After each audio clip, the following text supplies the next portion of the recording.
ومدرسة أم-القرى حرادة قحوتيga Dhagaxley waxaana idin muuqanaya wajiyo qurux badan oo qayb ka ah dabaaldega munaasabad loo qabtay 20 arday oo xifdiyay Qur'aanka Kariimka goobta waxaa goobjoog ka ah waalidiin arday iyo marti sharaf kale ugu horreyn waxaa munaasabada lagu daafuray aayadaha Qur'aanka Kariimka waxaana akhrinaya mid ka mid ah ardayda madrasada Umul-Quraa ولا ينفقونها في سبيل الله فبشرهم بعذاب أليم waxaa xigay khudbado ku aadanaa hambalyada iyo daaran guud ay jeediyeen qaar ka mid ah martisharafta halkaas lagu casuumay ay ugu horeeyaan culimada madaarista xeryaha qaxootiga Dhadhaab marka quraanka la barto waad iyo aruba la barto qofka quraanka baran karina ma jiro nabiga kaleey sallallahu alayhi wasallam hadiiskii Umar bin Amir al-Juhani wuxuu leeyahay nabiga kaleey wasallam ayukum yuhibbu an yaqdu ila budhan aw aqiqa anaha kiineba jecel inuu meesha budhan yiraahdo meesha toog oo agmara madiina agmara kiineba jecel inuu ku kala subaxii fayaqdu naqatayni kawmatayni zawatayn oo ka soo qaata laba neef oo geel oo kursi waaweyn يا جعل إنه كسوقات سعادة وحيد يعني كلنا يا رسول الله صلى الله عليه وسلم وجعل عنك يقول فإن يتعلم فإن يقود أحدكم من المسجد ويتعلم آيتين من كتاب الله إنه يذكر الله مساجد والله الخصبة التكلية أي أولا خير بدن هو يصدح جيلة يلا بجيلة يدون كل واحد يلا لكن حقيقة لا أي أنا قبل صون إن يصدع أي تاسقف اللي بدن تعال حقيقة هان الماء القرآن كأغنى ده ذو مركب في رسول ودلال فربان oo la geliyay oo waalidkii dhalay macallimiintu ay geliyeen baa ka muuqata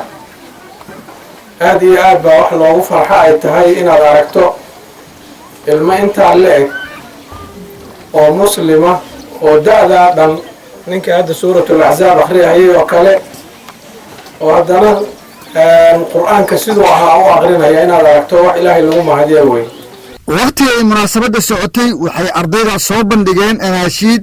iyo kitaabo ay xifdiyeen ayagoona halkaasi ka hor akhriyay bulshadii halkaasi soo xaadirtay munaasabada oo aad u qurux badneed waxaa soo afmeeray maamulaha guud ee Umul-Quraa Macallin Cali wuxuuna ka sheekeeyay marxaladii marka dadkaas waan u mahadcelinaynaa biidhnillaahi tacaala waxaan kale aan siinayaa wadadara kooban meeshan tan aan joogno taxfiidkan oo lagu xifdinayo quraanka kariimka إلهي تبارك وتعالى وحنو سورة الجنيه وحيكون سورة الجنيه إلهي تبارك وتعالى بسورة الجنيه ورانتي كده وحيسوق كو سورة الجنيه وبرنامج إلهي تبارك وتعالى نوح الجنيه دلال يوسكو حرناجو والدين تيو معلمين تيو يوسكو ميدوان بيكون عادي حقيقة فلو حنكوسو كو والدين تبع نضري وتدان حلي والدين توي دلال خير الله سيو ويدا دالنا أدو دالنا واسي ودتك أي كم نقولين أو مرتيو شرفك خاطر كم نقولين إلا دالي بيعادية صح ويدا دالنا وحقيقة وضد شرف بدن أدو احترام مدن إلا سر وين أباهن نمر طبعا نغاني الصومالي رضان معي وضد الإسلام والمسلمين وحيود بعين وكلين إلا دالنا ونحرق المدين كلا إلا فانسكرين بيبعين حقيقة ومثل دراسيو محايا لي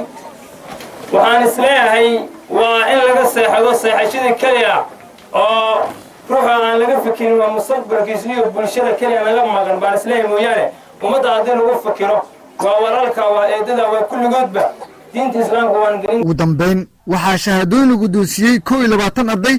oo isugu jiray kuwa xifdiyay quraanka iyo qaar tartankii ramadaanka lagu qabtay xeryaha qaxootiga kaalimaha hore ka galay munaasabada ayaa ku soo dhamaatay jawi aad u wanaagsan waana dufcadii labaad ee madrasada Umul-Quraa ay u qabato munaasabad sidaan u balaaran absalaan salas tusma iyo siyaane xeryaha qaxootiga Dhadhaab